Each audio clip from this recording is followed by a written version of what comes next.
We had a video earlier today from James Castle, very famous analyst on Indonesia, who said, education is the Achilles heel of Indonesia. And we have several experts in the room here who are very knowledgeable about the challenges and are trying to solve it. And with great pleasure, I'm going to introduce the chair of this session, Mr. Shoaib Kagda, who has not only been a co-founder of the Economic Forum from the very beginning, but he is also now the director of Singapore Management University. I always joke that you finally could not escape your interest in education. 3 years ago, Shoaib and me would discuss, and he would say, you do education, I have no interest in education. Now he's in education. So that makes him an expert, because actually he is solving some of the challenges of Indonesia in partnership with Singapore Management University. Bringing wisdom from international partners always works. And how does he look at that transition into coming into Indonesia? So he would chair this session. So thank you very much for joining this panel.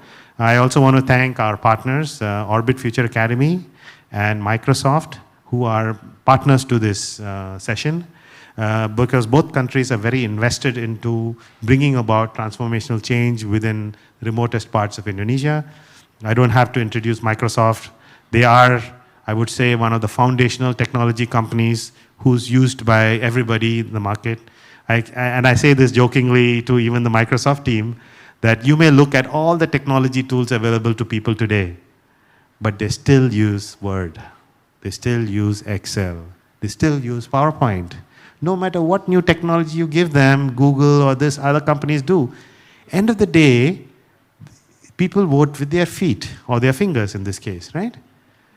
It is popular with people, and therefore we have a responsibility to teach them and train them how to use products that they already like, and how they can already. So we don't have to make them like the product. We just have to make them know how to use it better and come up with more productivity tools.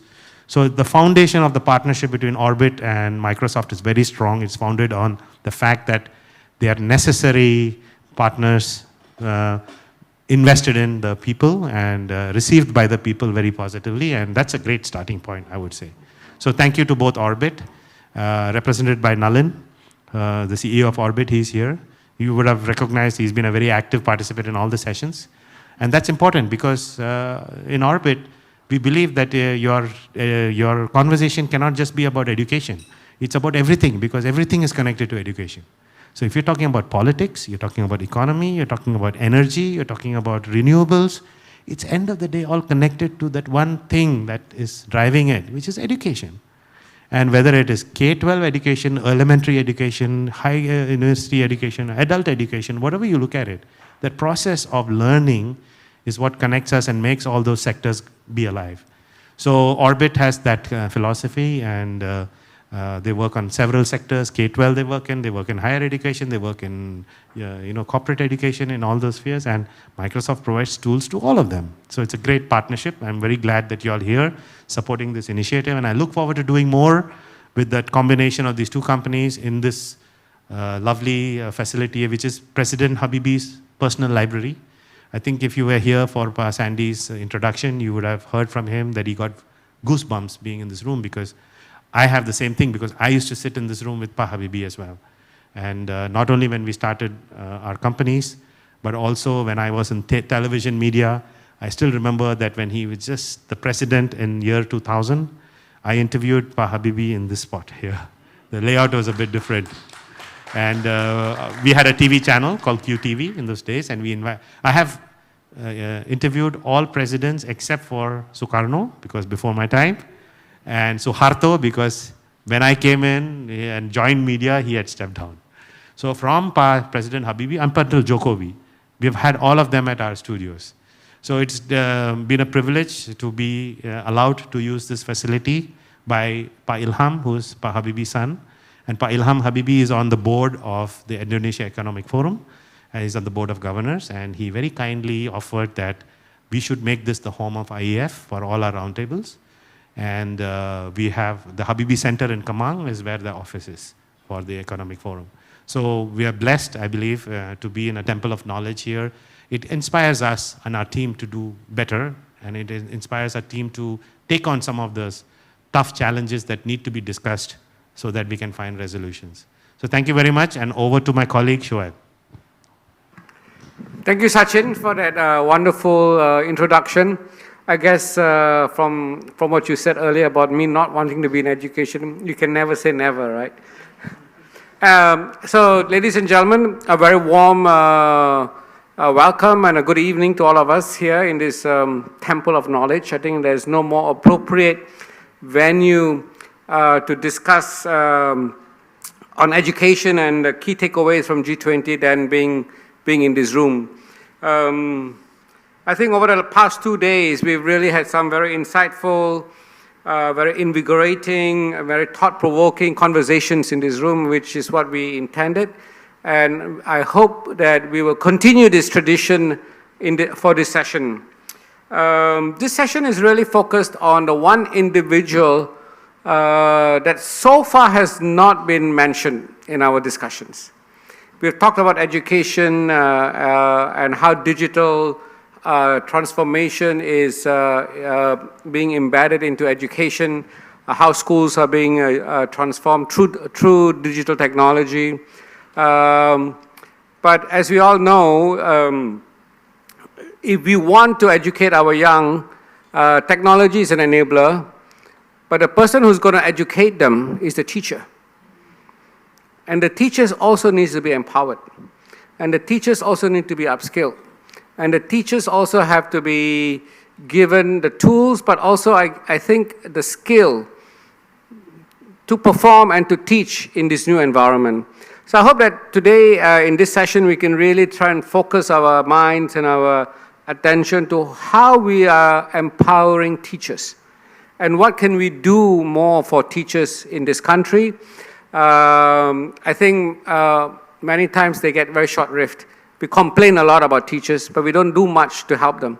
And I think our education system, I know there's teachers training colleges, but I think as a private sector players, and of course we have also some of the public institutions here with Pertamina, how do we help our teachers to perform better, to help students, in their journey in the education system?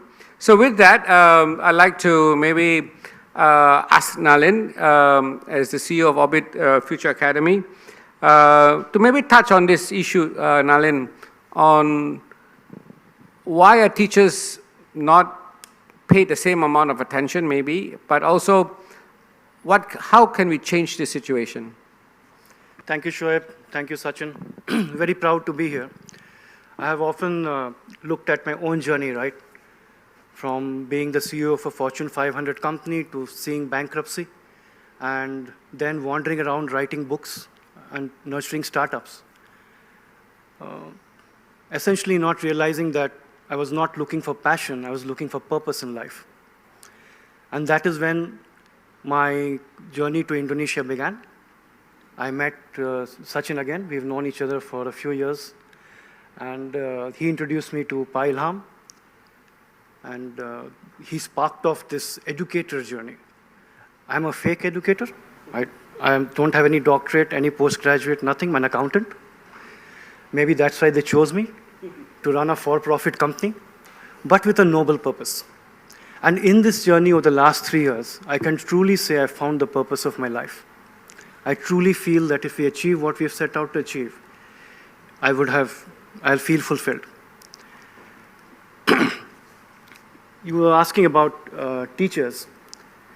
In 1945, and I was not alive then, I looked that old, but I was not alive then, when Japan was completely annihilated, and people came to the Japanese emperor and broke the news that all our young people are dead. Hiroshima, Nagasaki, annihilated. The only question it seems he asked was, how many teachers are alive? That was the value. He thought at that time, that if we have to rebuild this nation, we need educators, we need teachers. In Indonesia today, combining school teachers, Ministry of Religious Affairs teachers, and university teachers, we have close to 7 million educators. teaching close to 70 million young minds. Leaders need a vision, countries need vision.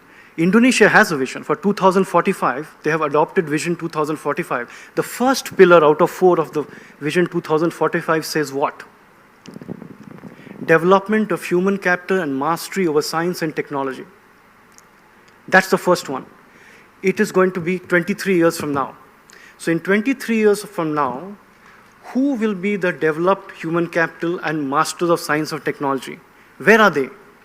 They are sitting in our classrooms. They are sitting in our classrooms being trained by people who are being thrown adjectives at every day. They are being made to feel miserable. Why? Student is smarter than them in the class because of Google. Quickly Google. They have been trained to provide information from a textbook, but that textbook is free in his hand on a mobile device. So teacher is useless, not as respected. If that is not bad enough, they are being thrown things that they need to know, like you should have critical thinking, you should practice project-based learning, you should have a growth mindset. Remember, most of these teachers didn't choose teaching as a career. It was often a compulsion, not a choice. So they don't really have a growth mindset. They are salaried employees. You should teach computational logic, and you should create this magical lifelong learners, which they themselves never became. So they are sitting in, if you think of your target audience, you have got a depressed set of people overwhelmed with all this negativity. The people they're training in class don't think highly of them. And people who are supposed to coach them are throwing these things. And when we were given this problem at Orbit, Pa Ilham told us, Nalin, although we are a for-profit company, we are a noble profession. And we took a moonshot, like Pa Sandy Uno was saying, take moonshots, do something big. You may fail, but at least give it a shot. So we said, everybody knows the problem. Everybody knows teachers need to be skilled up. And this morning I spoke about that, right? The governments need to do less schooling, more skilling. We know teachers need to be skilled up. Everybody knows the problem. Every government servant, etc., has got thousands of pages of reports from the big 5 consultancies telling them what to do. But the problem is, who will do it, how will it be done, and who will pay for it? So I remember Sachin and I sitting on this problem a few years ago, and with the help of Pa Ivan Saril, who we'll hear from later, we had tried to address this, but there were a lot of challenges. We came up with a framework. We did a pilot project with Microsoft, which was very successful. But we also realized through the pilot project that there are a lot of challenges. Our model was, and which is a model Orbit believes in, that first test what an employee needs, or anybody, any learner needs, then provide a customized learning path, then provide certification and provide outcome. That means if they come for a job, they must get a job. That's why we have Orbit Jobs Portal. For the teacher, the outcome was getting certain credits in their personal file by the ministry. But how do we test teachers in a non-threatening way? Nobody likes to give a test, right? Immediately you start wondering, what are they going to do with this report? And without testing them, we could not give them customized learning paths, which is one of the main reasons why government programs and training fails. Why does training fail? You put 50 people in a room and give them the same dose of medicine. It's like a doctor prescribing the same thing to everybody, regardless of age, height, gender, etc. So people who are slow learners find it too tough. People who are faster learners find it too boring.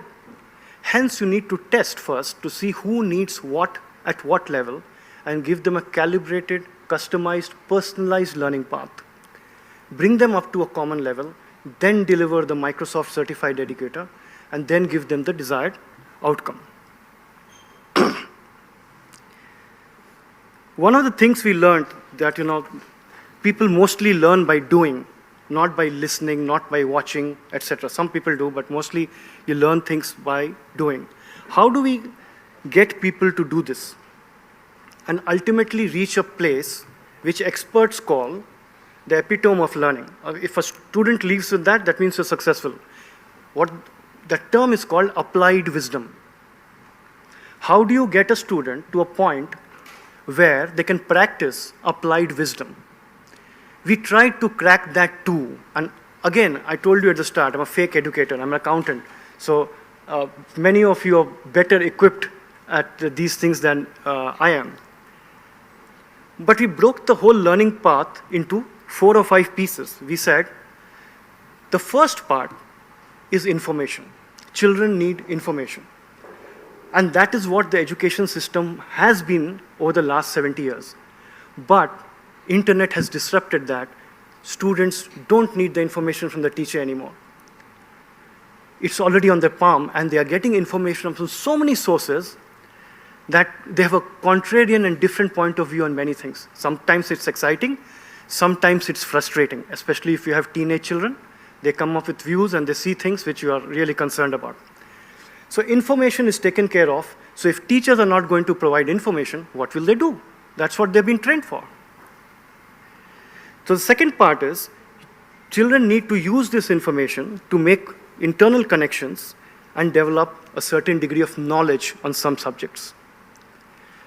And here is where the part about who teaches and how becomes important.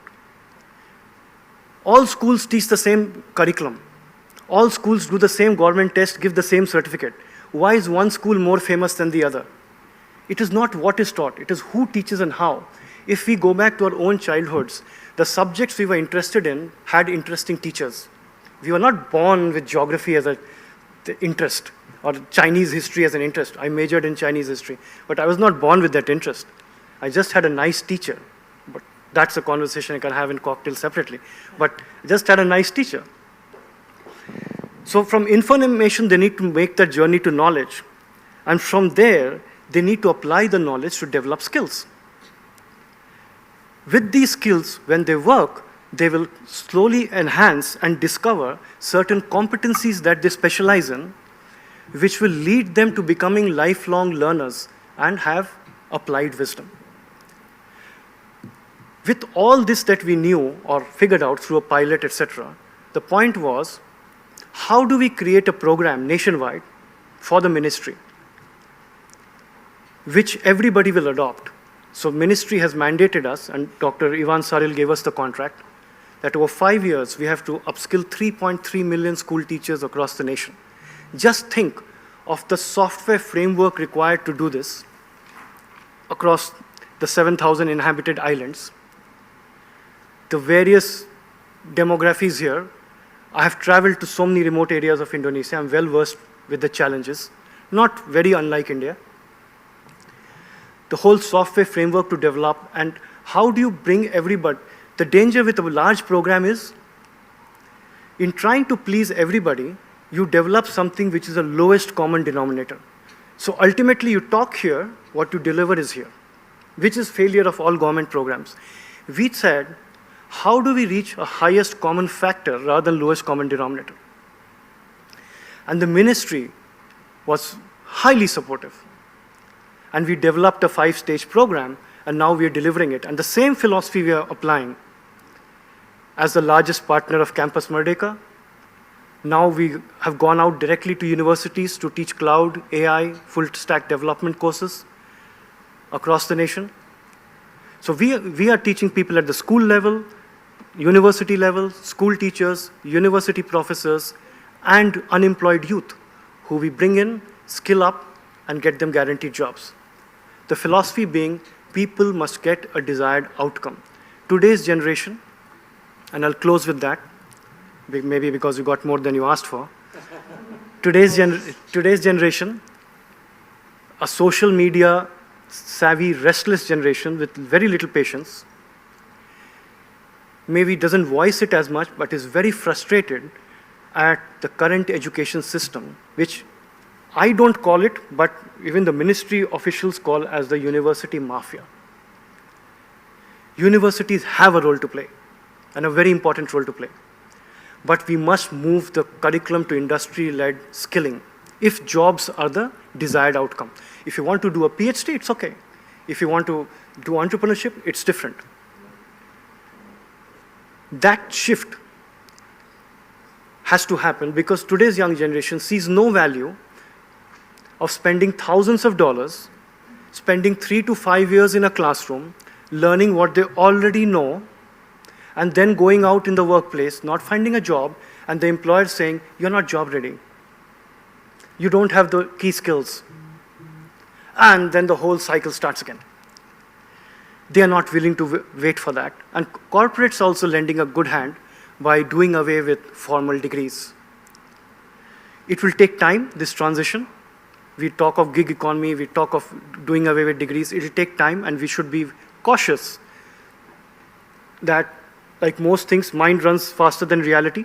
We should not push people into gig economy and without degrees saying this is the future too soon.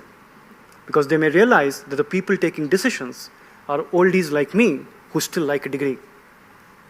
So there is a timing issue there, but the last thought I'll leave you with is higher education is being disrupted like never before.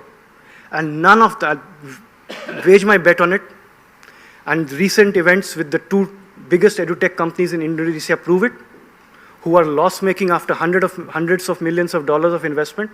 I'm proud to say in 3 years, Orbit has grown 10x, 10x, 10x, and is profit-making from day one. That none of the edutech companies have got the model right. They are missing the fact that you have to give an outcome. You cannot do tuitions in the night and torture a child who's already gone through school for 6 hours and make the parent pay again for it. Those models don't work. Those are not optimization models. Those are human torture models. Nobody's got it right. I don't believe we have either.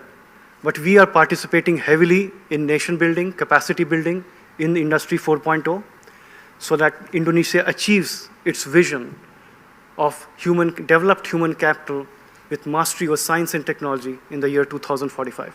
Thank you. Thank you, Nalin, and of course, congratulations to Orbit for your achievement. I think it's very admirable. And like you said, I think there are many models out there. No one has got it right. But I think the direction that you are taking, any company is taking in this new era is very critical. Agree with you in the sense that education is ripe for disruption. I mean, it's already being disrupted. Like many other industries, it is being disrupted. New models of teaching and new models of education. You mentioned that knowledge or information today is readily available on a handphone, but synthesizing that information is very critical. You get a lot of information, but you don't know what to believe in. You don't know how to synthesize it and how to analyze it and how to use it for the right purpose. So with that, I think I'll ask Robert, the director of APAC. And of course, Microsoft is a tech company, very involved in education. And this is also very interesting how technology companies are moving, very deep into the education space. So it's not just about providing the platform, but I think you're also very involved in curriculum building, but you're involved in how it is taught. So maybe if you can share with us, Robert, some of your insights and thoughts about this whole space of education, especially focused on the teacher and how we can empower them. Sure, thank you, Shoaib, and it's great to be with you at the end of this couple of days. It does feel like all roads led to human capital and education as we've gone through our sessions, which was interesting. I don't know it was even intended. Like Nalin, I'm absolutely unqualified to talk about educators and education. But it's an area I have fallen into as well and am quite passionate about. But building on the point, yes, we're a technology company. We heard Word, Excel, PowerPoint and the likes that everybody loves to use or hates to use them from time to time. Educators have probably overused them in the past as we digitized education as well. But what you may not know is at Microsoft, one of our deepest and longest standing industry verticals is education. And we've moved to the extent that we have identified both higher education and K-12 as different industries due to the different needs. But ultimately, I think over the pandemic, it was brought to light the challenges for educators. On top of the challenges they already faced day to day in the classroom, as Nalin quite well outlined, We then asked them to become digital content providers. We asked them to become support staff. We asked them to play so many other roles. And at the same time, everything kind of went online. And thankfully, I think we're through a lot of that, and we're moving into the genuinely hybrid era. And when I say hybrid, I don't just mean blending of online and face-to-face learning. The workforce has gone completely hybrid. I've spoken to others earlier. I work 100% from home if I want to. Work is what you do, not where you are, and that is part of the workforce we are preparing our students for. Now, I'm sure most of us sat at home and had an opportunity to criticise our teachers as our children or our relatives were learning from home whilst they were completely unprepared to do so.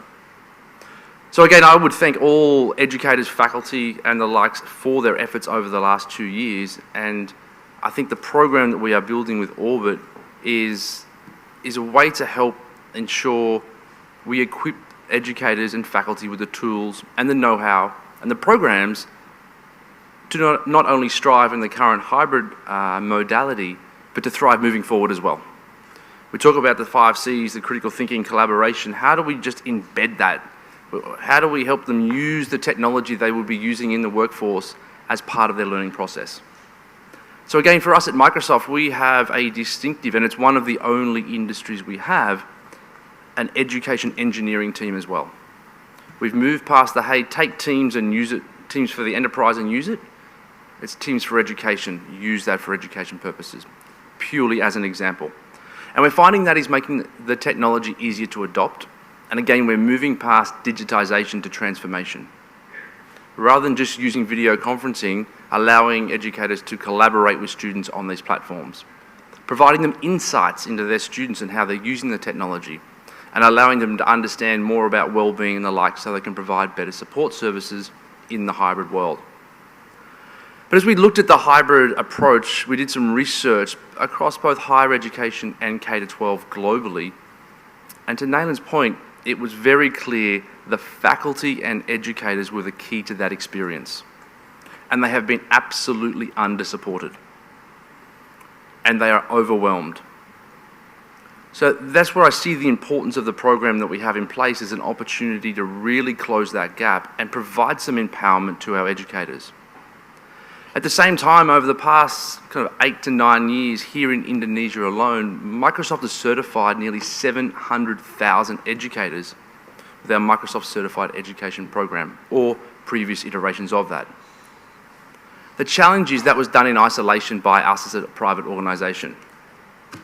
The exciting opportunity I see here is genuine partnership going beyond just the Microsoft part of that certification and building broader skills, to be able to personalise the learning paths to meet educators where they are and take them to where they want to go to. And there was some commentary earlier around the Jakarta solution to a problem is not going to be applicable for everywhere in the nation. And I think this is an area where it rings so true. We can't push everybody online. We can't expect everybody to have access to the same technology, have the similar pedagogy. We need to empower them to operate within their environment to allow their students to thrive as well. And I throw back to some videos I saw from Singh province and seeing the lengths that educators were going to during the pandemic to ensure continuation of learning. How do we help them? And I think technology will play a part. I don't think it will be the solve all, but I think the partnership we have with Orbit, which I'm really thankful for, the opportunity to do this properly, to scale it and partner with the ministry, I think we can do there's a whole lot of things that we can do. So ultimately for us at Microsoft, and I've mentioned it earlier, human capital development is a joint imperative between us and nations. That's the reason that we are investing so heavily. It's the reason we have people focused and dedicated to this, and it's the reason we're so excited as well. And lastly, I'm also conscious that we're on a journey of taking what the best practices globally that we have seen for educator capacity building and professional development. But they are global programs. First we translated them, realised they didn't land. Then we decided to localise them and building them into the learning pathways and the local context and the professional development programs here, and we're starting to now see some success. moving forward, it will be an imperative to provide support and motivation to the educators as well. We're all on a journey together. 3.3 million teachers as an opportunity to train. I think it's a huge opportunity, but looking forward to learning and going on the journey. And I'll leave it at that. Look forward to the rest of the discussion. Thank you. Thank you, Rob. From your short presentation, I think two things stand out. Number one is partnerships. We can't do this alone, whether it's the government, whether it's the private sector, whether it's technology players. I think the partnership element is very critical. With that in mind, if I can maybe move to Pak Agus from Pertamina. Just share your thoughts, Pak, in terms of how, Pertamina Foundation, I think, also runs schools. You are involved in the education space, so to speak. Maybe just share, how do you see these challenges in your schools? Oh, wow, thank you very much. I'm not qualified as well to speak at this prominent forum, but yeah, I'm happy to introduce myself. My name is Agus Asngari. I'm a President Director for Pertamina Foundation. Oh, wow. Again, talking about teachers, to be honest, this is really interesting topic. When I heard introduction from those gentlemen all, I do remember, like in the middle of the crisis, Pertamina Foundation, we also manage Pertamina University, right? So with about 6,000 students, we are in the 6 years at this moment. So what we are discussing is quite interesting, is about how we are again survive among the top universities in Jakarta, right? So talking about the futures of the university, where it's like we think about, we don't need to be exist building, for example. We have to create all the digital program or systems to be compete to other universities, something like that. But we never speak or discuss about the teachers.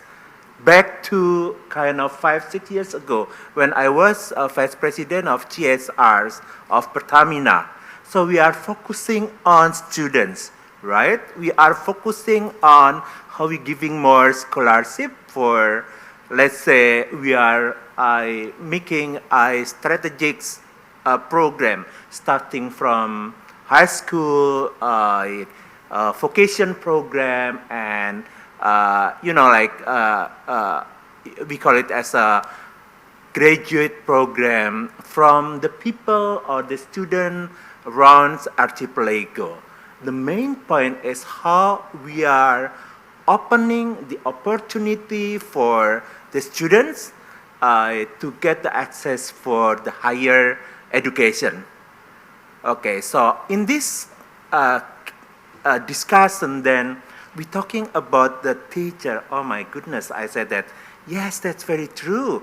I mean that how we are going to make the students, better and, outstanding performances, while we never think about how to make more teachers, in every level of education with more competencies, for example, as mentioned on our discussion before. I give you illustration. It's quite sad, actually. I always, every year, giving the scholarship for the Indonesian students as graduate students and then vocational students program. And also, we call it as affirmations scholarship for those people living nearby of our business operation, something like that. The thing is, quite interesting finding. Forget about the students from Javanese area, for example.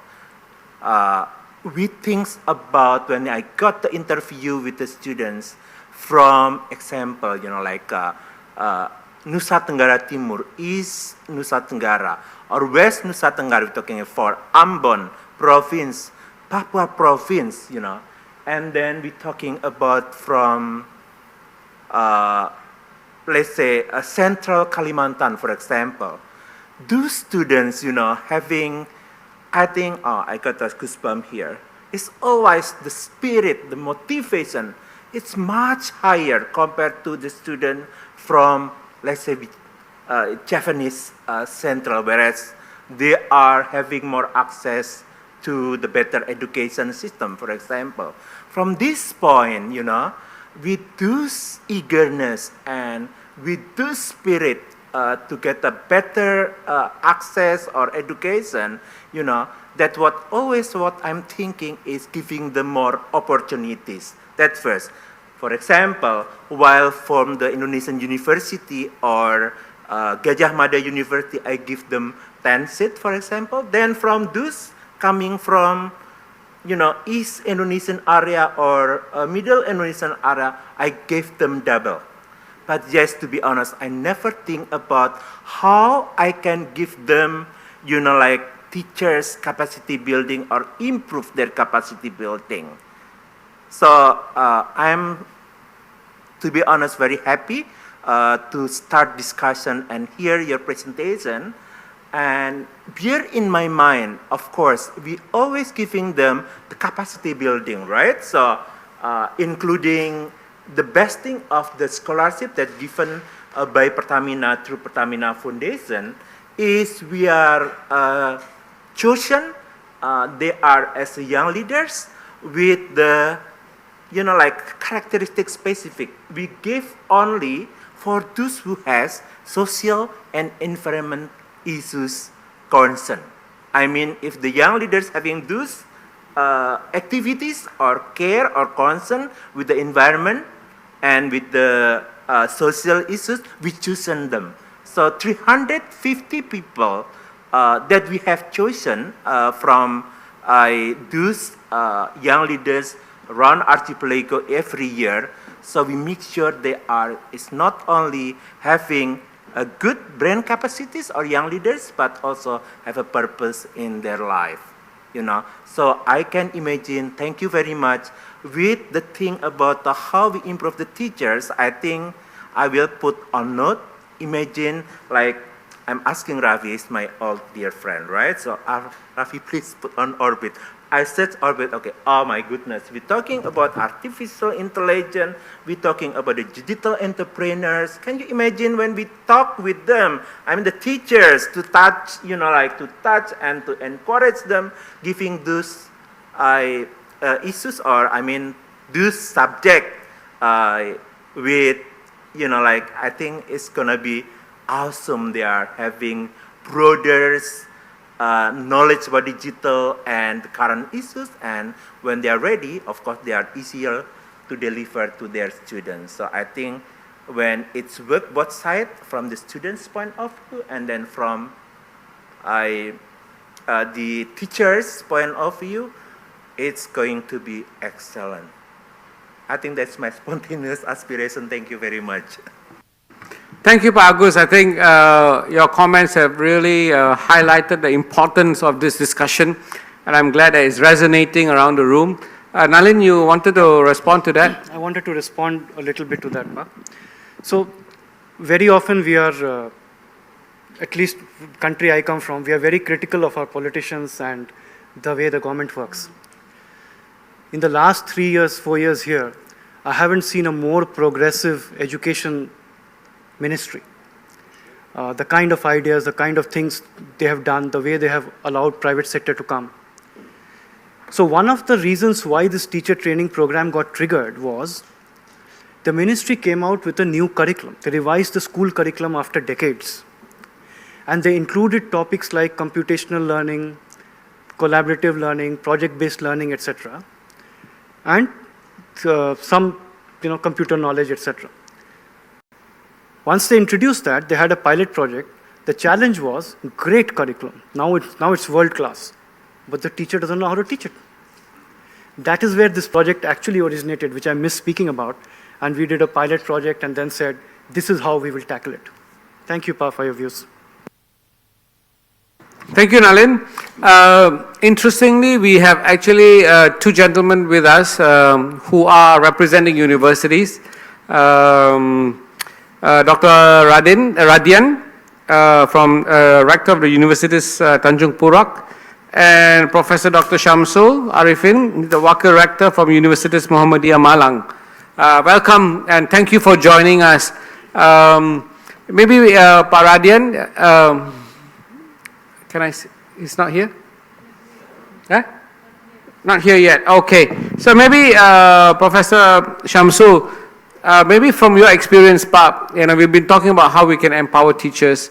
How do we get them more motivated? How do we help them to teach better, especially within this new era?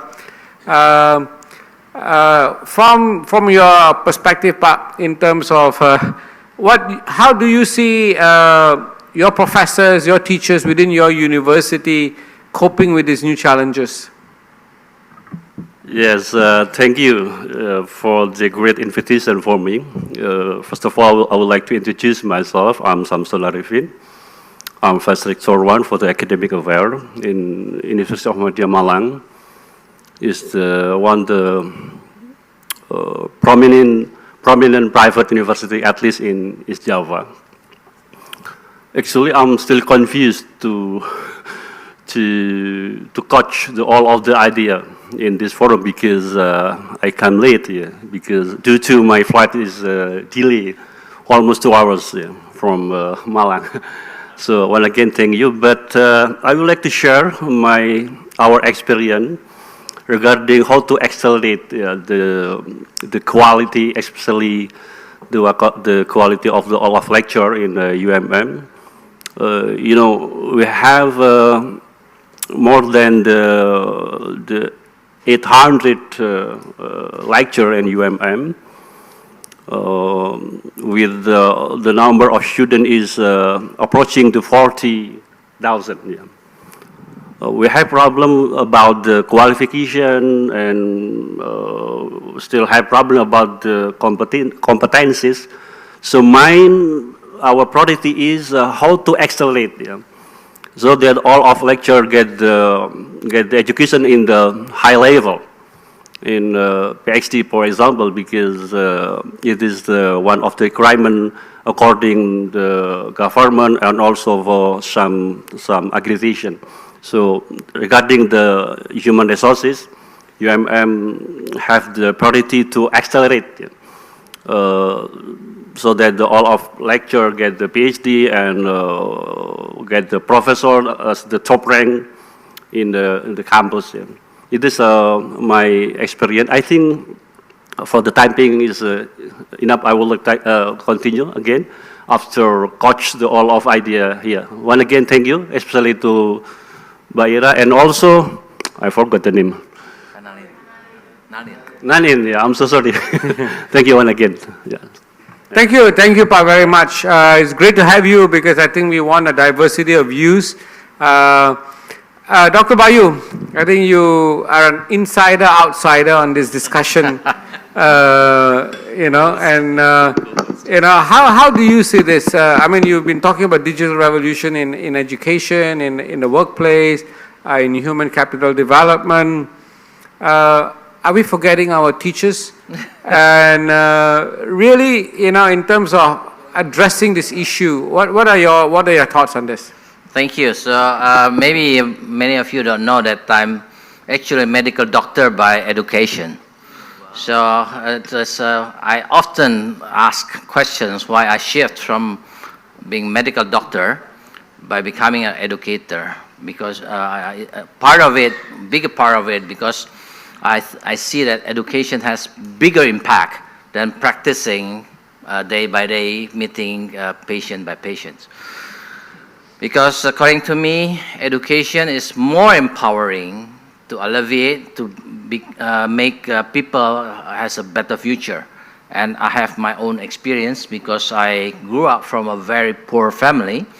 My mother is a single mother that has to bring up 4 children. I'm the youngest since I was 2 years old. And I could be like this, and my brothers and sisters are having good lives as well, because we did our school well, right? So I'm thinking a lot of education since I graduated from medical school and shifted into educations. And also I thought a lot about digital education since 2010. Like I have shared that I wrote the book, How to Revolutionize the Indonesian Education System by Digital Approach. And as I shared this morning, that what we are doing as human beings is looking for happiness, right? So education is also the way of us to reach our happiness at the end, right? But approaching that happiness with education, so we have a responsibility to the others as well. Education is not only about getting happy, but also there are disciplines on it, right? You don't want me as a medical doctor, because I'm in the mood of happy of doing a surgery on you, so whatever you are coming to me with, whatever illness, I do surgery to you, right? So it's not only the happiness, it's a discipline, it's a responsibility that, and I have to pass my medical exam so that I'm qualified to treat you as a medical doctor. Yeah, so for education, there's a body of knowledge that you should master before you are qualified to do certain jobs. You don't want to live in a building that is built by someone who was not educated and built the building, and you don't know when the building will collapse, right? So you need the discipline, you need a certification, you need certain competencies that you cannot get by merdeka, you know? I want to be merdeka of learning anything, right?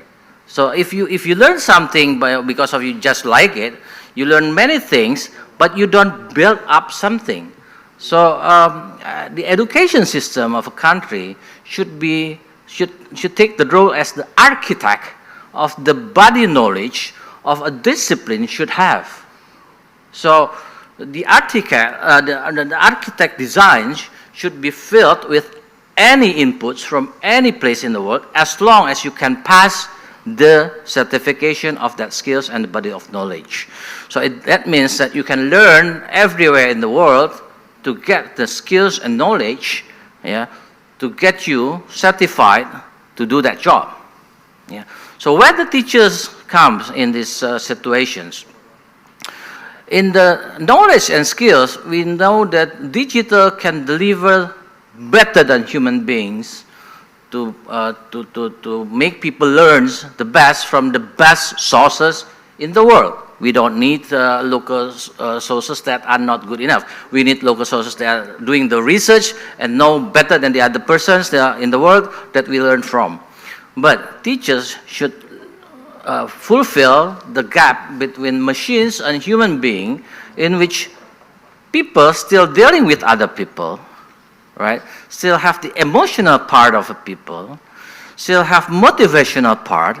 That is where the part the teachers should teach the people, yeah, about communications with other people, with humanity, values, local wisdom, right? So because if we, let's say, put teachers from Jakarta teach in Papua, they bring not only the knowledge, the science, but they bring also the culture of Jakarta into Papua, which might not be suitable there, right? So let the local teachers teach the local wisdom, the values, the humanity, the emotional attachment that machines cannot do, right? And don't burden them with the knowledge and skills that, because of the age and everything, they cannot cope with, right? Let the people learn through digital learnings to the best sources of knowledge and skills in the world. But again, have to fulfill the body of knowledge needed for a discipline. You cannot just doing it just because I'm happy of this and that, and then because I spent this much hour, this many hours of learning here and there, and then I got my certificate. You cannot, right? So you have to be tested, you will have to be qualified by certain qualifying body that you are qualified because you have a responsibility to other people, all right?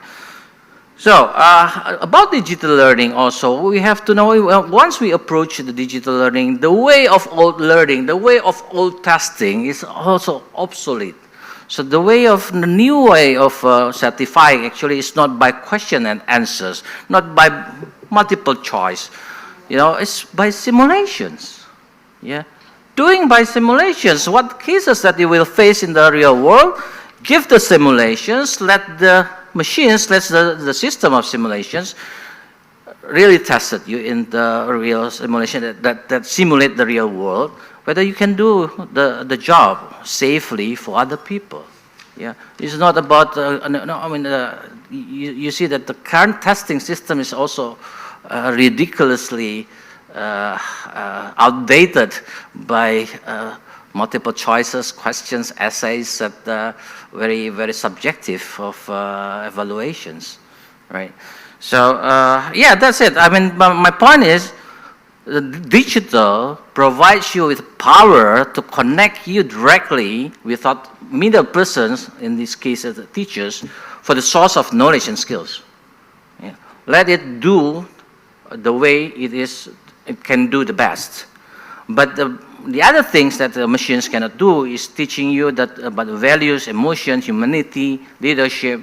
Yeah. That is where the teachers should take part.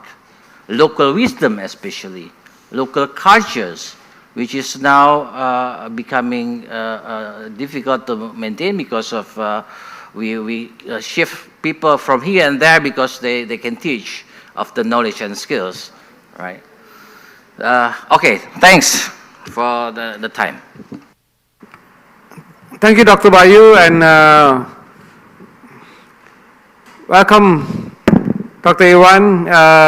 Thank you for joining us. We've been having a very interesting discussion on the role of teachers in our education system and how we can empower them. I think we've come to the conclusion that teachers are still necessary. We can't do away with teachers. In fact, just speaking from my own personal experience, it was a teacher who set me on my life when I was 16 years old and wondering what the hell I was going to do. And it was a teacher who set me on a direction of being a journalist, and I regretted it. So I think that's where teachers come in, to provide us with that direction, that wisdom that Dr. Bayu mentioned, apart from the knowledge. Yeah, and I think in this fast-changing world, education is being transformed, is being disrupted. But I think the conclusion is that we really cannot live without teachers, and teachers are central to our education system. The question really is, how do we empower them, and how do we help them to be better teachers within the fast-going digital transformation. So with that, thank you very much.